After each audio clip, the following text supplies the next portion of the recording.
Joining us right now to talk politics and money is Mahoney Asset Management CEO Ken Mahoney. And Ken, it's good to see you this morning. Great to be here. Happy Friday. A lot going on again this morning. Wow, the best January in 30 years. Can we annualize that? I mean, what does it work out to, 100%? Is that how that goes? I mean, you were all in, right? After December. And on margin and calls and everything else. Perfect. Everything. It's a perfect timing, Would you put your money to work right here?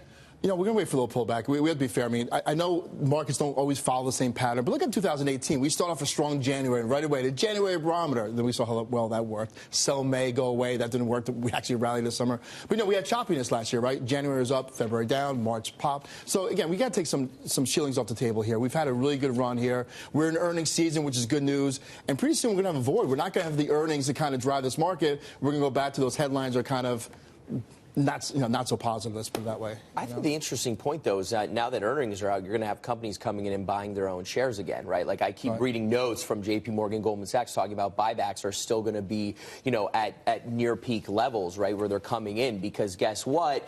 Their earnings are worth more because guess what? Or interest rates are going higher, right? Because the Fed completely capitulated. So now their earnings are worth more, so they're going to buy back more stock because it's cheaper for them to do it. So, so I hear the wait for a pullback, but that's happened time and time again, and you blink and you're not going to get that opportunity. So, are there sectors? Well, the market's very again. We always like technology. Going in before the October, meltdown and the December to remember. We like tech. We still like tech. If you're going to be in risky assets, you might as well be where there's some reward. Like today, we have Amazon. I know Amazon's down about 4%, but the market's pretty forgiving. If this happened last quarter, in the middle of October, and the reported guidance like it is, they'd take Amazon to the guillotine. They literally would take its head off. So I think the market's pretty forgiving here because the Fed has now been more patient and more flexible, and that's why we can be, again, not on margin, not obviously, but that we could be a little bit more aggressive in risk assets now that the Fed has kind of pulled back. And really, this market's been all about the Fed. It really has. So the Federal Reserve pulls back and says repeatedly that it's going to be patient on its interest rate and balance sheet policy.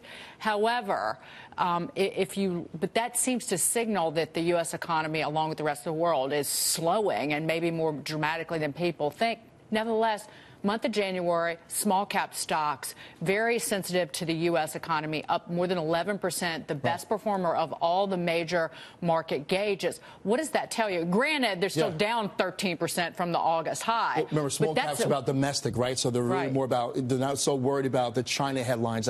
We have to deal with these multinationals who go up and down based on China and so forth. And, we have to play this game kind of, something's not like the other. Remember, as a kid, we have oil up, we have gold up, we have stocks up, we have bonds up in January. Something's got to give. I'm not saying that necessarily equities, but that little game we played as kids, something sticks out here, and that they can all be going up at the same time. Yeah, when correlation goes to one, I think Jay can chime in on here because I think infrastructure is a big thing, and so I think that's an investing theme. When you're talking about tech, I would invest in the cell phone towers and the data centers because that's the 5Gs. Right, exactly, for the 5G. But how important is this in your work, right? The infrastructure and the cell phone towers and.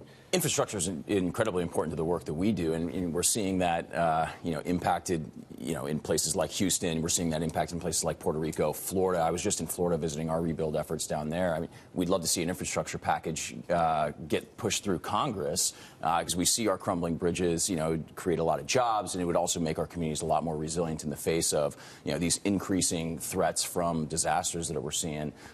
Last year, the top 3 most costly disasters in the world were all in the United States. That can be largely an infrastructure problem. You look at the wildfires in California caused by PG&E. Right. And really, actually, that's a bipartisan that can mostly get through. However, they really don't give Trump too many wins. But that really is a bipartisan agreement about infrastructure, bridges, tunnels. Really, you go to Europe, you get your high-speed rails, and you can whip around and go London to Paris.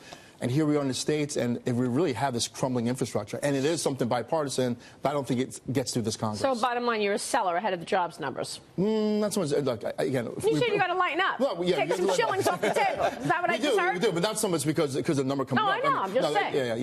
Yeah. Just in general, we've had this huge ramp up, especially from December. Nothing wrong with taking some profits here. Got it. Ken, great to see you. Great to see you. Thanks so much.